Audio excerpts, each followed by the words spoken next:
नमस्कार, साफ संदेश से मैं अनिल कौशिक। न्यूज अपडेट 7 बजे कार्यक्रम भादरा आसपास में आप सभी दोस्तों का स्वागत है। दोस्तों, कार्यक्रम की शुरुआत आज की मुख्य खबर से करेंगे और दोस्तों भादरा आसपास खबरों सहित मंडी के भाव, मौसम के मिजाज के बारे में आपको बताएंगे।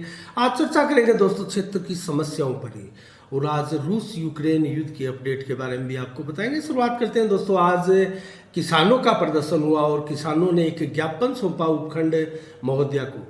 दोस्तों, एसडीएम महोदया को ज्ञापन सौंपते हुए आज किसानों ने स्पष्ट तौर से कहा कि ये हमारा लास्ट ज्ञापन होगा और इसके बाद हम ज्ञापन नहीं देंगे। 2020 के बीमा क्लेम को लेकर, जो कि बोजला मलसीसर आदि क्षेत्र के किसानों का काफी लंबे समय से रोक रखा है, उसको लेकर अब सीधे ही जब इस पर कार्रवाई नहीं होगी तो 15 अप्रैल को डुंगराना में चक्का जाम किया जाएगा। दोस्तों, ये किसानों की चेतावनी भी थी, निवेदन भी था, और आज जब ज्ञापन दिया तो किसानों ने दोस्तों किसान आक्रोशित दिखे और हमने भी एक अलग से किसानों की वीडियोस भी बनाई और दोस्तों उससे संबंधित कुछ सवाल भी किसानों से जाने। शंकर बाकर विशेषकर उनका नेतृत्व करते हुए आज दिखाई दिए। दोस्तों, उनसे कुछ सवाल जवाब भी हमने किए और आज एक हरिप्रकाश शर्मा के साथ भी वार्ता हुई दोस्तों, उसका भी वीडियो बनाया। दोस्तों, विशेषकर जिस प्रकार से नगर पालिका में भारी भ्रष्टाचार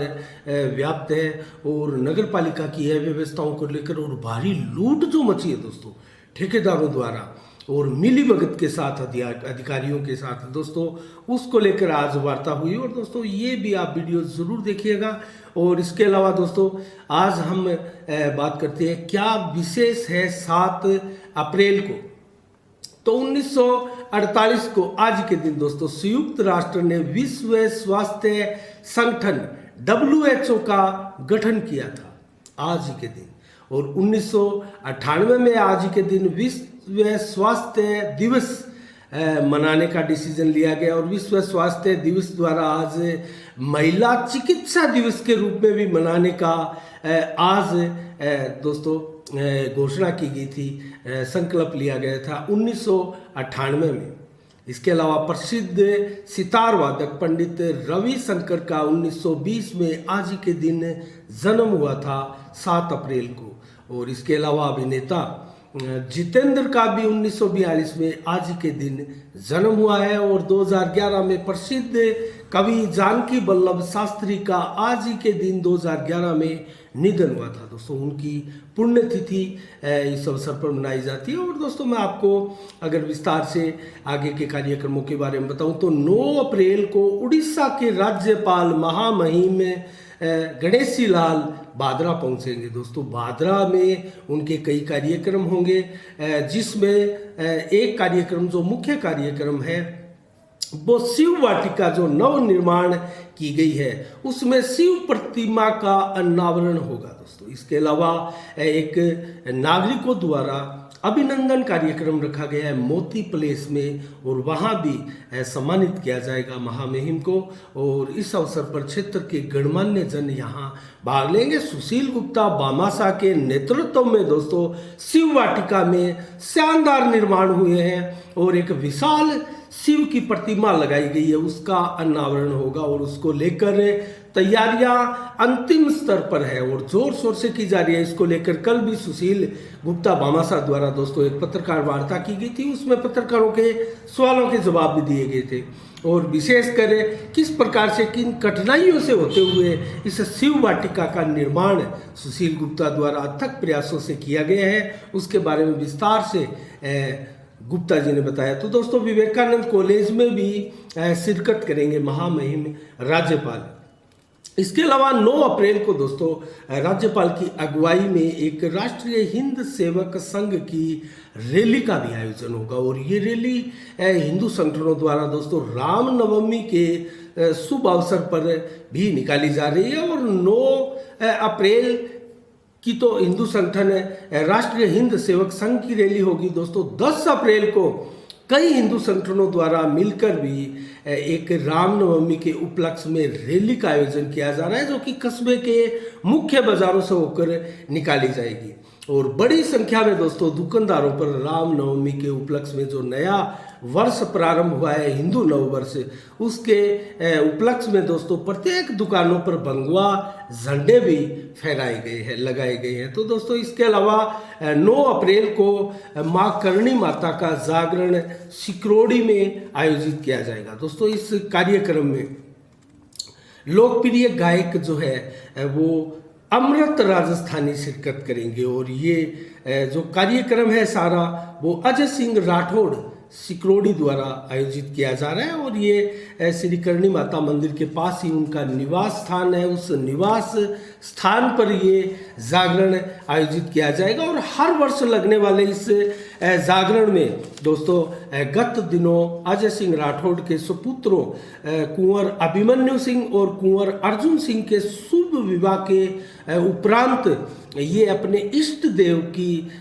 आराधना को लेकर उनके संकल्पित एक लक्ष्य को लेकर ये जागरण जो है निर्धारित किया गया था, जिसका आयोजन अजय सिंह राठौड़ द्वारा उनके अपने निवास स्थान पर किया जा रहा है। इसके अलावा दोस्तों अन्य आसपास की खबरों का अध्ययन करें तो विश्व स्वास्थ्य दिवस के अवसर पर आज स्थानीय सरकारी अस्पताल में दोस्तों एक मानसिक चिकित्सा शिविर का आयोजन किया गया। इस मानसिक चिकित्सा शिविर में मानसिक रोगों से होने वाली अनेकों बीमारियों के बारे में प्रमुख चिकित्सकों द्वारा जानकारी दी गई लोगों को और इसमें खंड ब्लॉक चिकित्सा अधिकारी मंजीत ढाका ने लोगों से दोस्तों तनाव मुक्त होकर योगा करने, व्यायाम करने और मेडिटेशन करने की सलाह भी इस अवसर पर प्रदान की।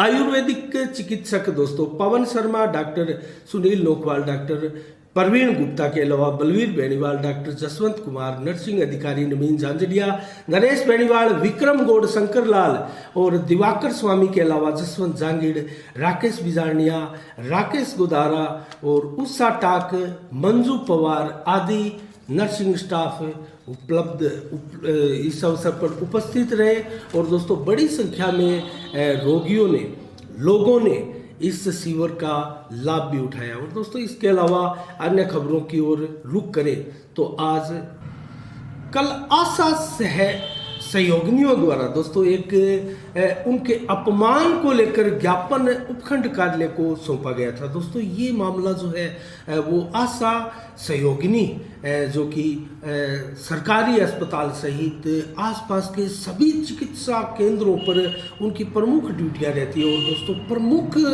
रूप से ये अपना कर्तव्य का निर्वाह करती है। दोस्तों उन्होंने गंभीर आरोप लगाए हैं, उसके बारे में आपको बताऊं तो कोविड हेल्थ सहायक CHA पर गंभीर आरोप लगाए हैं आशा सहयोगिनियों ने और दोस्तों उन्होंने बड़ी संख्या में हस्ताक्षर युक्त एक ज्ञापन उपखंड महोदया को कल सौंपा था और उसमें अपने स्वार्थ की पूर्ति के लिए राजस्थान की समस्त आशा सहयोगिनियों, आशा बहनों के लिए एक बहुत ही गलत शब्द का प्रयोग किया गया, जिसको लेकर जो है ये ज्ञापन उन्होंने दिया। नीली साड़ी और घर घर भटकने वाली आदि कई हल्के शब्दों का प्रयोग करते हुए उन्हें अपमानित किया गया था। दोस्तों उनको लेकर, उन सभी चीज़ों को लेकर ये ज्ञापन जो है उन्होंने दिया और इस ज्ञापन में सीधे सीधे आरोप भी लगाए और चेतावनी भी दी गई कि आगे अगर इसी प्रकार से हमारे साथ व्यवहार किया जाएगा तो इसके गंभीर परिणाम भुगतने के लिए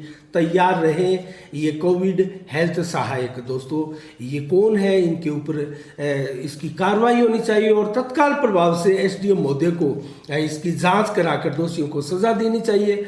दोस्तों नीली साड़ी और ये कुल मिला के सभी आशा सहयोगिनियों का एक ड्रेस कोड होता है दोस्तों, और जिसको लेकर ये गलत फबतियाँ कसना और घर घर भटकना, इसका क्या औचित्य हो सकता है समझ से परे है। दोस्तों कहने वाले ने किस भावना के साथ ये शब्द बोले हैं तो उसको लेकर सभी आशा सहयोगिनियों ने दोस्तों मांग की है कि जल्द से जल्द कड़ी से कड़ी कार्रवाई इन पर की जाए और अगर ये कार्रवाई नहीं की गई तो आगे इसके गंभीर परिणाम भुगतने होंगे। तो दोस्तों इसमें वंदना, शकीला, उर्मिला देवी, संतोष देवी, ज्योति देवी, मायावती, संतोष और वंदना मिश्रा के अलावा कांता देवी, मीरा शर्मा, रेखा देवी और रानी देवी, ललिता देवी, मंजू कंवर और सरस्वती देवी, प्रेमलता, कमला देवी, सावित्री देवी, जरीना, सुमन, पंकज, फूल कंवर, किरण देवी और सुगन लता सहित अनेकों जो आशा सहयोगिनी है उनके हस्ताक्षर युक्त ये ज्ञापन था जो कि एसडीएम महोदय को दिया गया था। दोस्तों ऐसी कार्रवाई पे गंभीरतापूर्ण इन अधिकारियों को कार्रवाई करनी चाहिए। दोस्तों अब हम आपको मंडी के भाव और मौसम के मिजाज के बारे में बताएंगे। उससे पहले दोस्तों आज जो हरिप्रकाश शर्मा का एक वीडियो हमने बनाया है वो जरूर देखिएगा। दोस्तों वार्ड नंबर 7 के पार्षद है और विधायक तथा नगर पालिका प्रशासन पर एक गंभीर आरोप हरिप्रकाश शर्मा ने लगाए हैं दोस्तों मिलीभगत के और कुल मिला के उनको सह देने के। जो पालिका प्रशासन में आज भ्रष्टाचार चरम पर है और जिस प्रकार से अधिकारियों की और ठेकेदारों की मिलीभगती से बड़े बड़े घोटाले और भ्रष्टाचार को अंजाम दिया जा रहा है, उसके पीछे कहीं ना कहीं सीधे सीधे हाथ बलवान पूनिया का सह उनको बताई जा रही है। ऐसे आरोप हरिप्रकाश शर्मा ने लगाए हैं। दोस्तों इसके अलावा पाकिस्तान में अविश्वास प्रस्ताव पर नेशनल असेंबली में जो निर्णय है वो सुरक्षित रख लिया गया है। अब केयर टेकर पीएम चुनने की कवायद पाकिस्तान में प्रारंभ हो चली है। और दोस्तों हमारे पड़ोसी देश श्रीलंका में भी जो आर्थिक संकट आया है उसका आज भी दोस्तों उसकी गूंज पूरे विश्व में गूंजती रही और अराजकता का माहौल था। और जिस प्रकार से आपातकाल लगाया गया था वो आपातकाल जरूर श्रीलंका सरकार ने वापस ले लिया है, लेकिन सरकार से इस्तीफा देने की मांग लोगों द्वारा की जा रही है। दोस्तों सभी चीज़ों के दाम आसमान छूते हुए नजर आ रहे हैं। और इसी प्रकार दोस्तों गंभीर आर्थिक संकट नेपाल पर भी छाया हुआ है।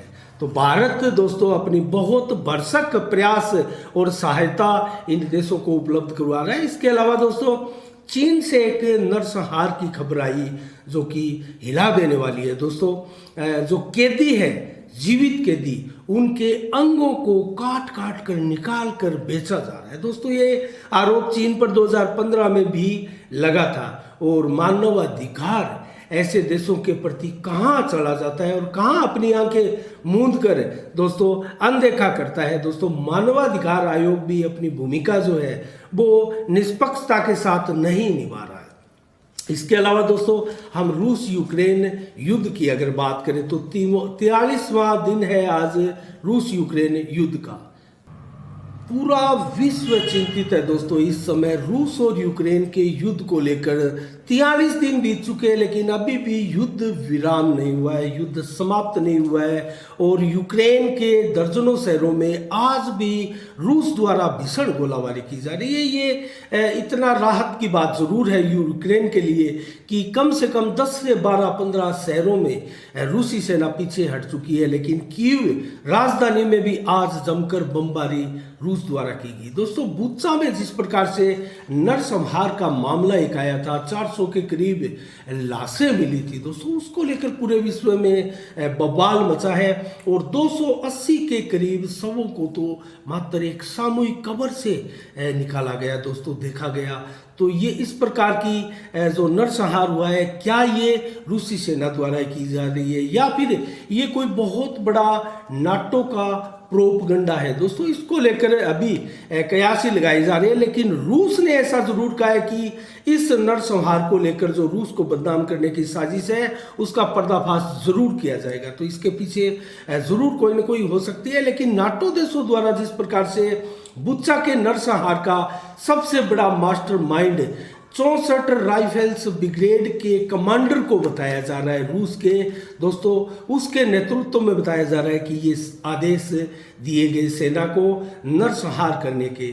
तो बांध बांध कर घसीट कर जो है लोगों को, आम नागरिकों को पीटा गया और उनको मारा गया। तो बुच्चा के इस नरसंहार पर पूरी दुनिया ने रूस की आलोचना की है, लेकिन इसकी सच्चाई क्या है ये दोस्तों देखने वाली बात है। और पूरी दुनिया में दोस्तों एक प्रकार से परमाणु युद्ध की आशंकाओं से दुनिया घिरी हुई है। और अमेरिका तो कमोबस यही चाहता है कि रूस और यूक्रेन का युद्ध लगातार चलता रहे, क्योंकि अभी भी यूक्रेन को हथियार देने का, उपलब्ध करवाने का सिलसिला लगातार जारी है। जिसके चलते ये जो युद्ध है वो आगे खिसकता जा रहा है और दोस्तों लंबा होता जा रहा है। इसमें नागरिकों की भी मौत होती जा रही है और दोनों ही देश कमजोर हो रहे हैं और यूक्रेन तो लगभग पूरा बर्बाद हो चुका है। दोस्तों जेलेंस्की जो राष्ट्रपति है यूक्रेन के, वो भी किसी प्रकार से अभी तक घुटने टेकने पर मजबूर नहीं हुए हैं और अपनी सेना का हौसला अफजाई करके रूसी सेना के खिलाफ मोर्चे पर डटे हुए हैं। दोस्तों UNHRC की एक बैठक से दोस्तों उसकी सदस्यता से रूस को बाहर करने की कवायद भी विश्व के 193 देशों की प्रारंभ हो चली है और जल्द ही इसको लेकर वोटिंग की जाएगी दोस्तों संयुक्त राष्ट्र संघ में। और UNHRC की सदस्यता से रूस को बाहर करने के लिए हम आपको बताएं तो 2/3 बहुमत की आवश्यकता होती है और भारत पर इस वक्त दुनिया की नज़रें हैं कि भारत क्या करता है, इसमें वोटिंग में भाग लेता है या नहीं लेता है। वोटिंग में भाग लेता है तो वो अपना वोट किसको देता है। अगर 2/3 बहुमत नहीं मिला नाटो को तो दोस्तों रूस की सदस्यता पर कोई संकट नहीं आएगा, लेकिन अगर 2/3 बहुमत जुट जाता है रूस के विरुद्ध तो ये बहुत बड़ा झटका रूस को लग सकता है। और नाटो देशों की दोस्तों आज एक बैठक भी विदेश मंत्रियों की हुई और उसमें विशेष तौर से जो यूक्रेन के विदेश मंत्री है उन्होंने भी भाग लिया और उन्होंने एकदम स्पष्ट कहा कि हमें सिर्फ और सिर्फ पूरे विश्व से, नाटो से, यूरोपीय देशों से हथियार चाहिए, ओनली फॉर हथियार। दोस्तों वो लड़ने की इच्छा रखते हैं और वो बदले की भावना से एक प्रकार से रूस पर अटैक करेंगे। तो क्या ये युद्ध अब बंद होने वाला नहीं है? जेलेंस्की को कोई नाटो या यूरोप के या विश्व स्वास्थ्य संगठन के किसी भी देश द्वारा, संगठन द्वारा समझाया नहीं जा रहा है कि आप इस युद्ध में रूस से जीत नहीं सकते, क्योंकि उनके पास 6300 से कहीं अधिक परमाणु बमों का जखीरा है और अगर रूस हारता हुआ प्रतीत हुआ तो दोस्तों वो रूस इन परमाणु बमों का उपयोग कर सकता है। पूरी दुनिया के लिए अकेला रूस खतरा बनकर उभर सकता है। तो इससे बचने के लिए पूरे विश्व के देशों को, नाटो को, यूरोप को और दोस्तों संयुक्त राष्ट्र संघ की ड्यूटी बनती है कि इस युद्ध को जैसे तैसे यहीं खत्म किया जाए। यूक्रेन तो वैसे ही पूरा बर्बाद हो चुका है, लेकिन क्या यूक्रेन के बदले में पूरे विश्व को परमाणु युद्ध की आंख में झोंक देने का अमेरिका का इरादा है या नाटो का इरादा है या यूरोपीय देशों का इरादा है, ये देखने वाली बात है। लेकिन जिस प्रकार से अमेरिका ने कहा है कि अब अपनी परमाणु क्षमता हम बढ़ाएंगे, अपनी परमाणु ताकत को हम बढ़ाएंगे, चीन और रूस की जो जुगलबंदी है, जो दोस्ती है और जो याराना है दोस्तों, उससे कहीं ना कहीं अमेरिका डरकर ये चीज़ बोल रहा है और पूरे विश्व में चीन और रूस को खतरा बता रहा है। तो दोस्तों आज की रूस यूक्रेन अपडेट में इतना ही दोस्तों। अब जल्दी से हम आपको मंडी के भाव, मौसम के मिजाज के बारे में बता देते हैं।